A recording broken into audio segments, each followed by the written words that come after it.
In this video, we are going to use the theoretical descriptions that was presented in the last three videos to see how we can understand measurements and transmission line system design aspects.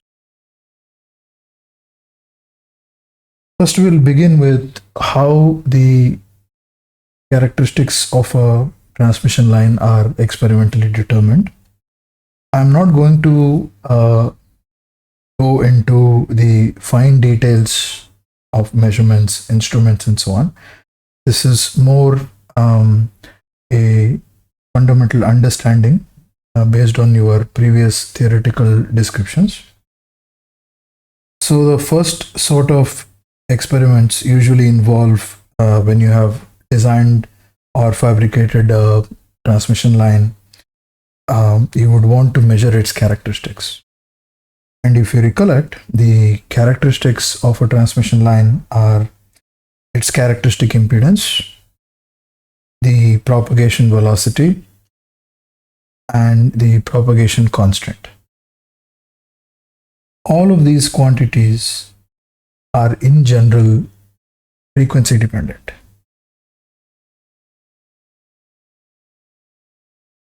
Typically, these measurements are done with a vector network analyzer. A vector network analyzer is an instrument that can excite your microwave devices or systems or subsystems. It excites it and it will monitor how much reflection and how much transmission goes on. In other words, it can characterize the scattering parameters of any system under test over a range of frequencies. Using this information, we can deduce the value of input impedance, for instance. We also know the frequency, we know the input impedance.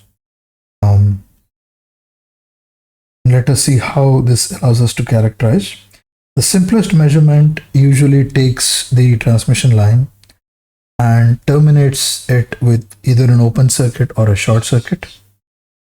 When we do this, and we, let's say first we do for an open circuit, the measured input impedance will be minus JZC cotangent beta L, where capital L is the length of the transmission line, which also you can measure. And the short circuit impedance, input impedance for the same length of line at the same frequency would be plus JZC tan beta L. Now, multiplying both of these quantities and then taking the square root gives you the value of ZC at this particular frequency. You can now repeat this, of course, at other frequencies and thus obtain the characteristic impedance as a function of frequency. At the same time, once you have solved for ZC, you can then also solve for beta L as a function of frequency, which will give you the lambda as a function of frequency in your line. Once you have lambda and the excitation frequency, we can use that to get the propagation velocity.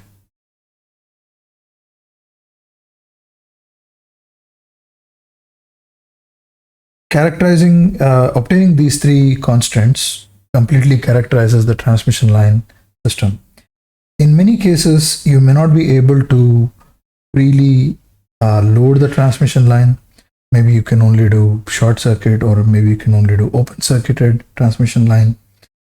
In such a case, we would have to do a more complicated measurement, either with identical lines or some such.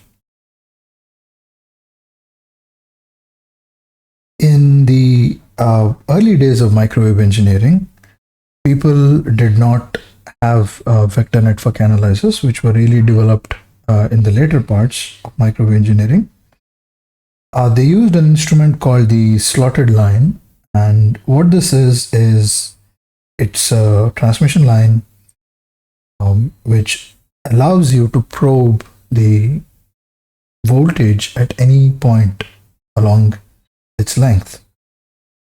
Thus, we can obtain the locations of maxima, the locations of minima, the distance between maxima, successive maxima, and so on.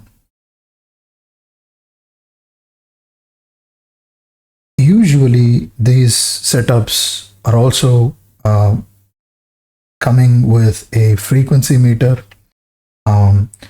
which is basically a resonant circuit that will see how much power you can couple into it. If you can power at resonance, all of the power will be coupled into the resonant tank, thus allowing you to determine the frequency. Wavelength can be determined by measuring the distance between the maxima on the slotted line, and frequency can be measured using the frequency meter. Thus, you can combine these two measurements and can get an estimate of the propagation velocity in the line. So this is how we measure the propagation velocity, the lambda, and also then the gamma.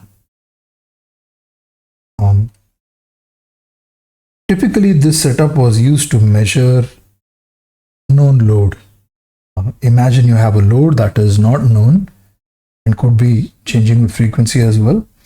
If the value of the load was changing with frequency, then you simply had to repeat these measurements. And this was somewhat laborious, and so you see the advantage of a vector network analyzer. Anyway, let us quickly see how the unknown loads were determined using a slotted line. Typically, there is a scale on this slotted line, and the zero of that scale need not coincide with the exact location of the load terminal. So the scale is like this, right? So this is your first maxima, first minima, for example, or this is the load terminal. The load terminal need not coincide with the beginning of the scale. Okay. But that is not a problem. Remember, everything in a transmission line keeps repeating with a period of lambda by 2. So it doesn't really matter if you can get the reading for the very first maxima or minima. The most important thing is really the relative distances. So how this measurement is done is we first obtain the standing wave pattern for a known load, and typically it's a short-circuited load. And in the second step, we will load the circuit with the unknown load or the load under test. And if the load under test, load 2 for example, if it's not a short circuit or an open circuit, we know that we have a partial standing wave. And thus immediately we are able to measure the standing wave ratio, but this only gives us mod gamma. It doesn't really give us angle of gamma. The angle of gamma measurement is a little bit more involved, and I'm going to just show you now how that happens. Imagine a short circuit or an open circuited line in imagine a short circuit or open circuited line and the standing wave ratio generated by that. For the short circuited line, the voltage minima happens at the load, and for the open circuited line, the voltage maxima occurs at the load. For any other load, let us see where the minima. If your load is inductive, you can see that it will be on the top hemicircle in the Smith chart. This is my load AB, for instance, an inductive load, unknown inductive load. you can see that if we go towards the generator, I need to travel a distance larger than lambda by 4. And thus, the first minima for this is going to be located after the minima for the open circuit. Now remember, these patterns keep repeating, so you may be at some other, maybe the second or third maxima, and this pattern still remain the same. The minima that you observe for an unknown inductive load will lie between that for an open circuit and a short circuit. So we start the experiment with a short circuit. We note a position of any minima. Now if you subsequently load it with an open circuit, the minima is going to move a distance of lambda by 4 to your right. If it is an unknown inductive load, you can convince yourself that it's going to move a distance less than lambda by 4 to the right. If it is a capacitive load,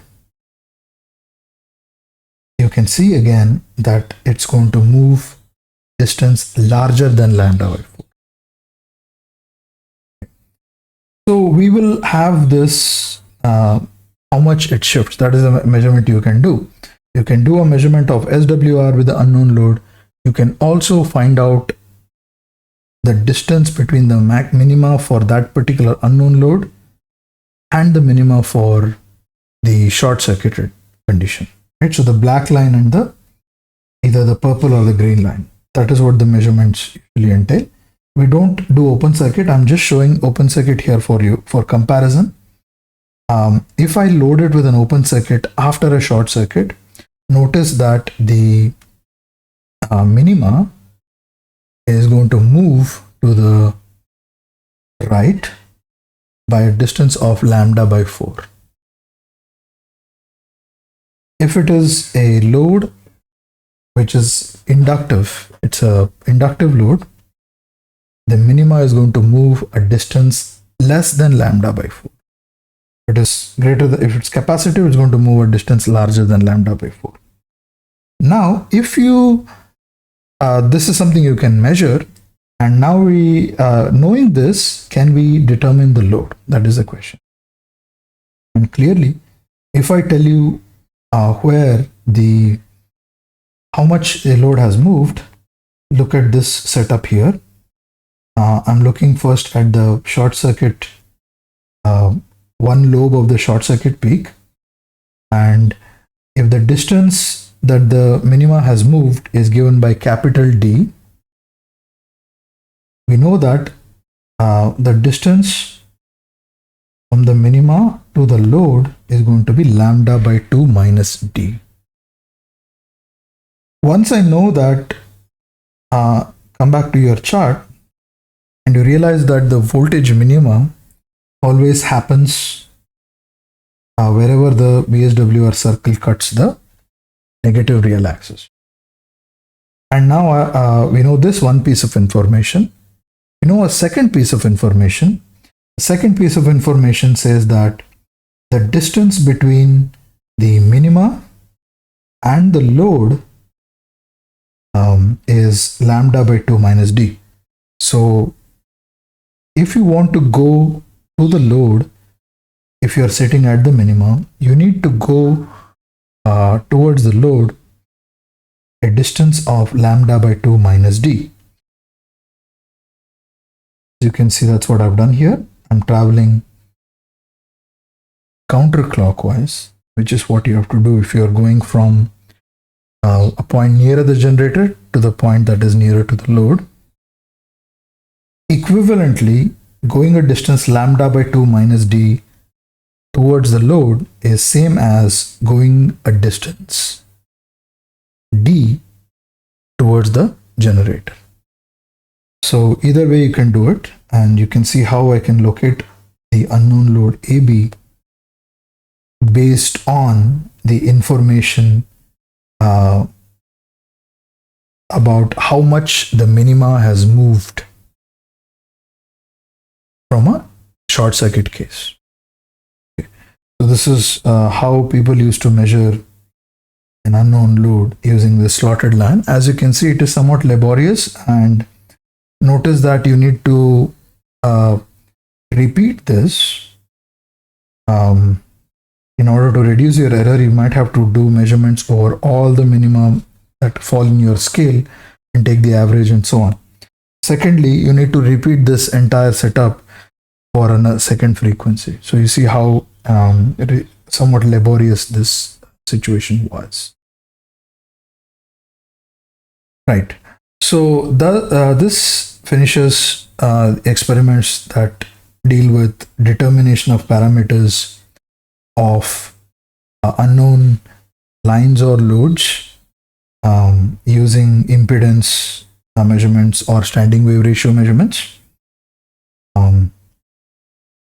The next kind of experiments or design problems usually involve something called impedance matching, and let us quickly go over that.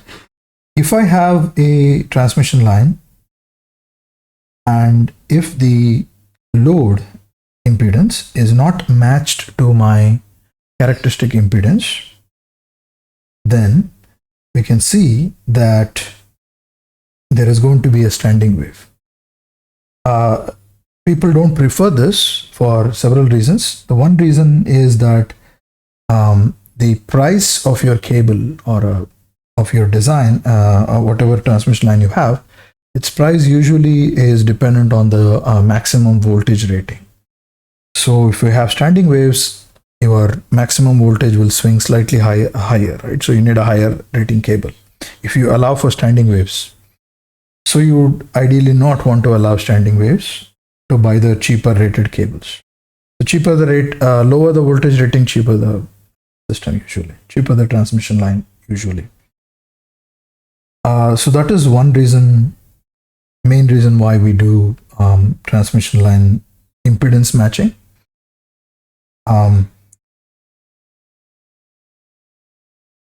You can accomplish this in two ways, and I'm going to only cover the way where we use stubs, transmission line stubs, to do the matching instead of using discrete components. There is a third way, instead of rather than discrete components or a line stubs. The third way is using λ/4 transformers. Those are fairly simple. The λ/4 is a fairly simple one, so I'm going to leave that.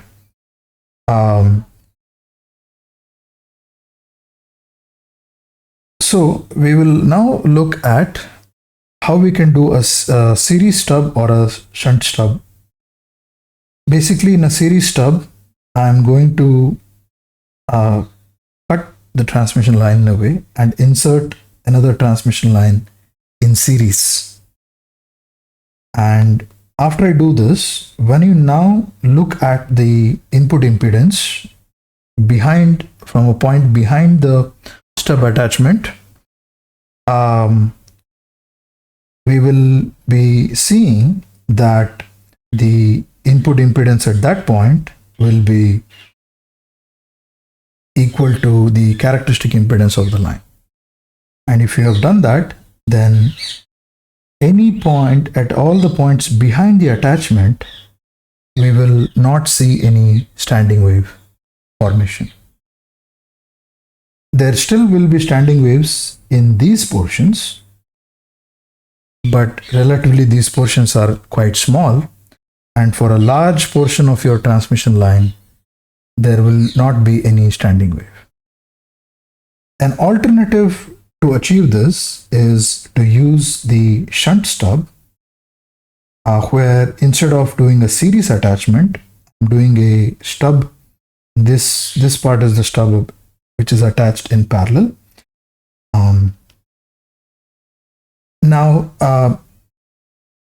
shunt stubs are usually easier to achieve in microstrip line technology. You don't need to bore holes or anything like that, so it's usually simpler.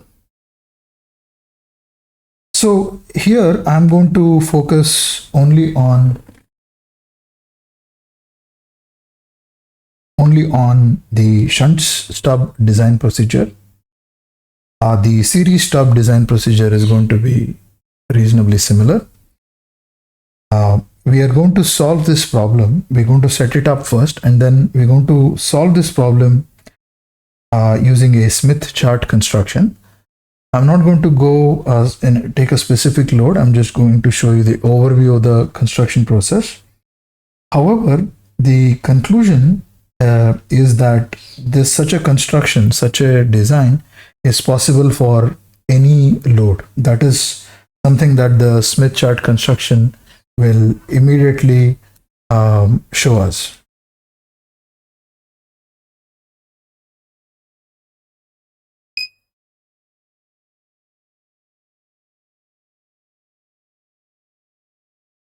Right. So we have a transmission line that is terminated in the load at terminal AB, which is a load terminus. And we have a stub that is a shunt stub that is attached at terminal CD. And we have the stub itself. The terminus of the stub is either an open or a short circuit, and that terminus is marked as EF. We have another terminal C bar D bar that is located just behind CD. So this is the construction. Once we have such a construction, we can now split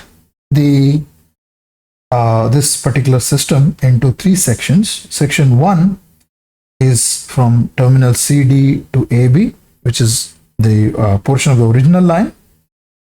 And the distance between AB and CD is the attachment length, L sub attach. And the stub itself has a length of L stub. And the stub section is called as section number 2.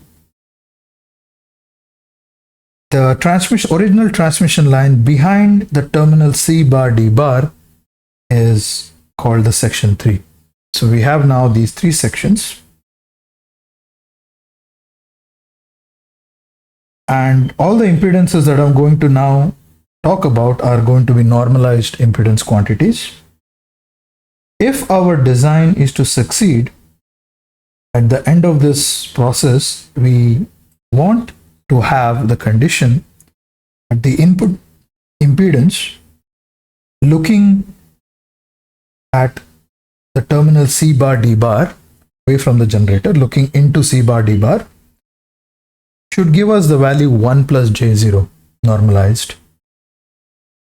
Equivalently, the admittance must be 1 by 1 plus J0, should also be 1 plus J0. Now, the admittance looking at C bar D bar, remember admittances add in parallel. So, at the C bar D bar terminal, I am connecting section 1 and section 2 in parallel.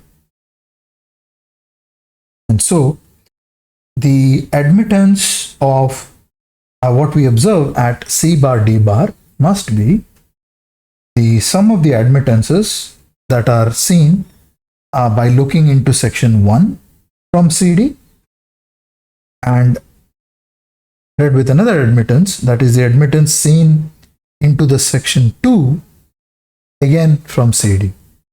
So I'm going to write it this way. The Y in input impedance at C bar D bar must be equal to the input impedance CD to AB, which is same as section 1, plus Y in CD dash EF, which is section 2. Now there are some things we do know here. We know that Y in C bar D bar must be 1 plus J0. This is our objective. We also know that the admittance of section 2 is purely imaginary. The reason is, anytime I have a short or an open circuit, remember it's a pure, the equivalent impedance will lie on the circumference of the gamma circle, which is nothing but the 0 plus jx circle. So that admittance must be of the form 0 plus jx. The impedance itself is of the form 0 plus jx. So the admittance also is of the form 0 plus jx, where x can be positive or negative. After doing these two conditions, immediately we see that the input admittance from CD to AB, that is the input admittance of section 1, must be of the form 1 minus jx. So the input admittance looking into section 1 and section 2, the only difference in terms of the reactance component is that they're opposite. This is minus jx, this is plus jx, and y in CDAB has 1 minus jx. Great. So how do we solve this? So we go to the Smith chart, specifically the admittance Smith chart, because we are playing with admittances here. And first I'm going to locate the VSWR circle for load AB. Our first point is to find out where the CD is. Locate the point CD on the Smith chart. We know that it is on the VSWR circle for main line, right? We also know that its admittance must be of the form 1 plus J0. So we have two conditions. Condition 1 is that it should lie on the VSWR circle of AB. Condition 2 is it must lie on the G equal to 1 circle. Its susceptance is, its conductance must be 1. That is why here I have drawn the two circles. I have drawn the VSWR circle and I've also drawn the G equal to 1 circle. Wherever these two circles intersect, that is where my CD point, terminal CD, should lie. And as you can see, there are two such possible locations. And another thing we also see is, no matter what the radius of the VSWR circle is, I will always be able to find at least one such cut. This shows that this construction procedure is general and it will work for no matter what the value of your load is. Once I have located the CD point, going from CD to AB, obviously we need to go towards the generator. We need to go towards generator from AB to CD, towards the generator. That will give us the L attach. Equivalently, you can go from CD to the second point to here as well. So this is wrong here. We need to actually go from AB, which is a load terminus, to the CD terminal, and we have to go towards the generator. So the L attach will be this distance if you are solving for the top solution, and it will be the from here to here if you are solving for the if you are picking this option. You have two options. Here you need to go clockwise to locate the distance of the L attach, the attachment distance. Right, so this only solves half of the problem. We know where to attach, but we don't know how long a stub to attach. In order to solve that, we can do an additional construction, the next construction that is shown here. Specifically, we use the fact that minus jx and plus jx, right? So that fact is what we're going to use.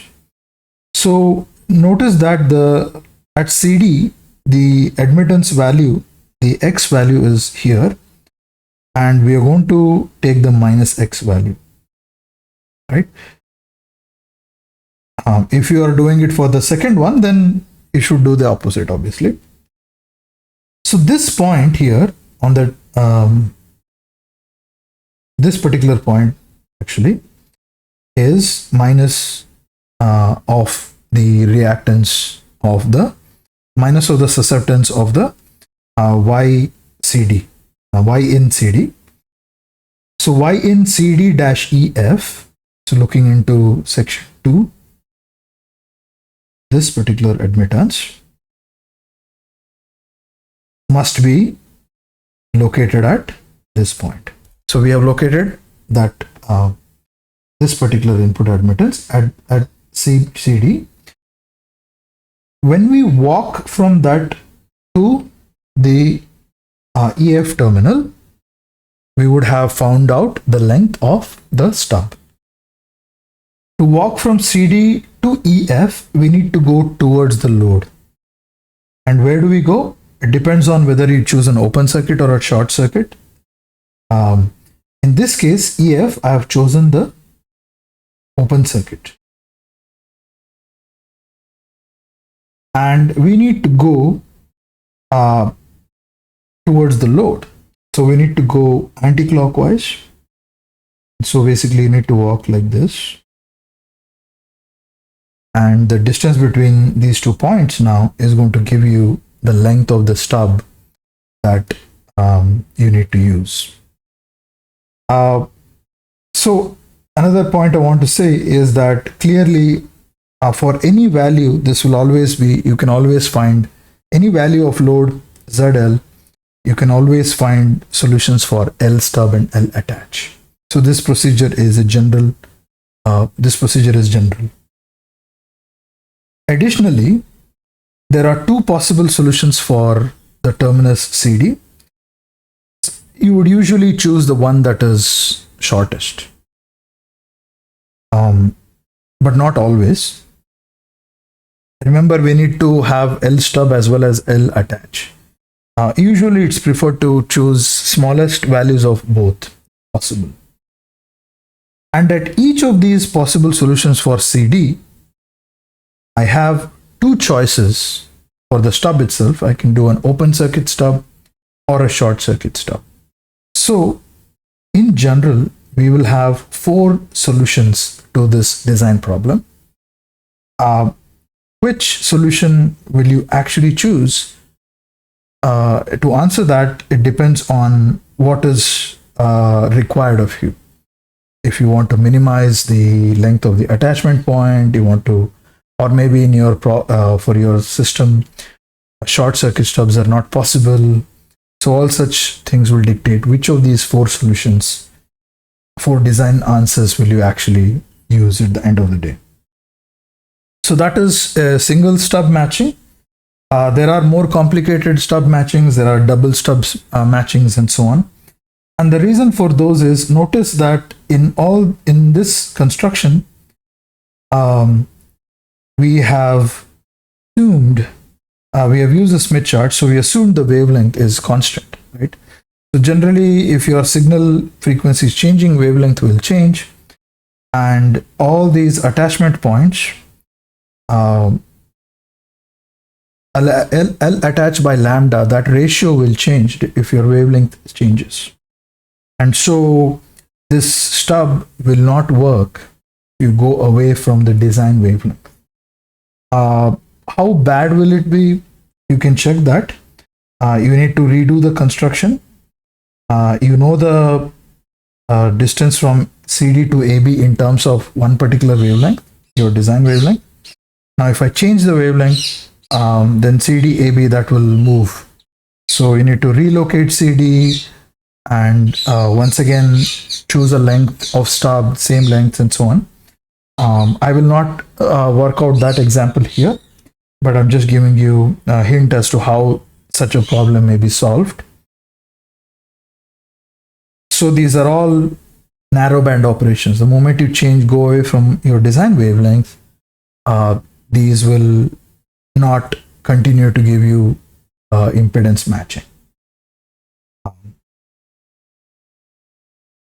So the last kind of transmission line design problems has to deal with power transfer. Let us say we are driving a load, a given load, using a given generator, and we have to find out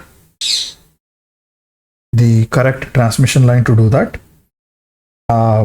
So this question answers how would you design that length? How would you choose that length? And here our goal would be to maximize the amount of power that we deliver to the load. So for instance, this could be an antenna, and you want your communication link to go as far as possible. And so you would try to feed as much power into that antenna as possible. That is called maximizing the power transfer. So until now we have ignored the generator. So we're going to now add the generator end. And the generator is modeled as a lumped circuit with a voltage source VG and an internal impedance ZG. The load is ZL, characteristic impedance is Z0. This transmission line system can be represented by an equivalent lumped circuit, wherein you're going to replace the system after CD with the input impedance seen at CD. So this is going to be the equivalent lumped element representation of this system. Once you have a lumped element system, now you can calculate the current through the Zin and the voltage through the Zin. Notice that that is really just the current and voltage at the CD terminals. If you then want to understand what happens, what is the exact value of current at AB, you would have to solve some equations. So specifically, the voltage at CD is given by V plus 1 plus gamma L to the power minus J2 beta L. L is the length, distance between AB and CD, and gamma sub L is the reflection coefficient at the load terminal. Now we will equate V plus this particular voltage is from this circuit. We know that it is simply the voltage divider, Z in by Z in plus ZG times VG. So Z in VG by Z in plus ZG must be equal to V plus 1 plus gamma sub L E minus J2 beta L. If you know the length of the line, if you know the load impedance, if you know your generator parameters VG and ZG, this allows you to calculate V plus. And once you know V plus, you can use this expression, change the value of L, and you can derive the voltage and currents at any point on the line, including at the load, for instance. We are not going to do that. The reason is I'm going to just find out the power that is delivered by this generator to Zin. And because I'm really concerned with a lossless line, any power that is delivered to the input impedance Zin is also the power that is actually delivered to the load ZL, because the line itself cannot consume any power. Right. So before we do the power, let me remind you that in an AC circuit, the power delivered is actually fluctuating with time. Specifically, if your currents and voltages have a frequency omega, the power itself will fluctuate at a frequency 2 omega. So you can then split it into active power and a reactive power. We are concerned here only with the active power, not the reactive power. When we looking at the active power, remember the expression for the active power is 1/2 real part of V phasor multiplied by conjugate of the I phasor. Here V and I are measured from the 0 to peak. Right? These are not RMS quantities. If you are using RMS quantities for the voltage and current, then this 1 by 2 gets absorbed there. So this is going from 0 to peak. It's measuring the 0 to peak value, the peak amplitude basically. So we have now the expression for the voltage and the current minus L. Current is simply Vg by Z in plus Zg, and the voltage is by V in into Z in by Z in plus Zg given by the voltage divider expression.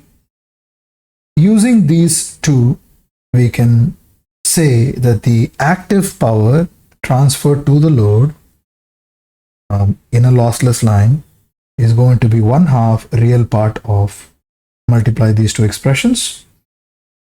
Simplify them and you will realize that it's simply, we can pull out these mod complex number squares because they are real numbers, and it is going to give me the expression half of Vg squared by Z in plus Zg squared, real part of Z in. At this point, this expression doesn't really mean anything. All it is telling me is that the power transferred to the load is proportional to the voltage of the generator. So you double the voltage, or will be 4 times. All this is fairly obvious to us, right? Remember, our interest is to transfer maximum power possible for a given generator. So in our case, Vg is going to be fixed, Cg is going to be fixed. Z in is something that can change because you are now free to choose the length of the line. Load is also fixed. Generator, everything is fixed. The only thing that you're now worried about is what length of the line do I choose in order to maximize the active power that is transferred. And in order to solve that, pretty much you would have to remember, anytime we want to seek a maxima, we need to differentiate and set to 0. To help you with that, so we're going to now write Z in and Zg in terms of R and X. Thusly, Z in is Rn plus Jxn, Zg is Rg plus Jxg. And when you substitute in that expression, now we have all these terms. Right? Here, notice that what we are trying for our purpose, Vg and Rg, Xg, these three numbers are fixed. Rn and Xn, something that is variable. So you can actually differentiate this expression and set them to 0. I'm not going to actually do this derivation. It's a little bit lengthy, but you would have to differentiate this and proceed that way. We have two conditions, right? Because this has to be true for Rn as well as for Xn. So both quantities can vary. I need to ensure that the power is maximum. So I need to differentiate with respect to both these quantities. After doing this, we realize the condition that the input impedance Zin is equal to the conjugate of the generator resistance Zg. So Zin is equal to Zg star, conjugate of that. This is called the conjugate condition, and when we have this condition satisfied, our math is telling us that the absolute value of the power that is transferred, the active power, is going to be maximum. And if you substitute, you will find out that the power transferred to the load under this condition is going to be 1/8 Vg squared upon Rg. And you will also find out that some of the power is going to be dissipated in the internal impedance of the generator. And at the condition, when we have conjugate matching,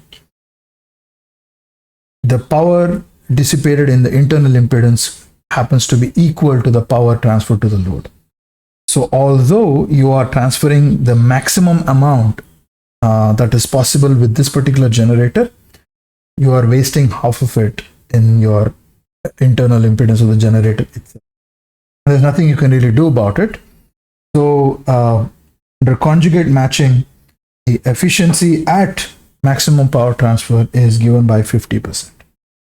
Now, I want to have one clarification here. Notice that this does not mean that the efficiency of power transfer is always going to be below 50%. Doesn't mean that. You can choose some other parameters and you may realize that the transfer efficiency may be greater than 50%. However, the transferred amount, the absolute value of power that is transferred, will never be larger than this quantity. Will never be larger than this quantity. With that, I'm going to conclude the video.